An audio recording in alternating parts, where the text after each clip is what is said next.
Magandang araw sa lahat at gusto ko lamang i-share sa inyo ang ilang pagkain dito sa Pakistan. Tulad nga ng aking sinabi sa ibang videos ko, kaugalian na dito sa Pakistan na kapag may bisita sila, kamag-anak man o hindi, ito ay talagang kanilang pinaghahandaan. Ayan ay kaugaliang namana na nila simula sa kanununuan hanggang sa kasalukuyan. Kung sa Pilipinas ay sikat ang adobong manok, dito naman ay chicken karhay o manok na karhay. Ang ibig sabihin ng karhay ay kawaling medyo malalim na may dalawang hawakan.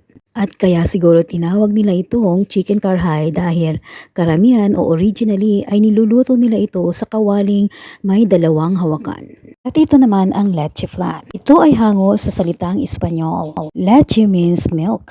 Flan means creamy caramel. At para makumpleto ang Pakistaning kainan, gumawa rin ako ng vegetable salad. At salad ang bigkas nila dito sa Pakistan. Ang kumpleto ang salad ko dahil walang available.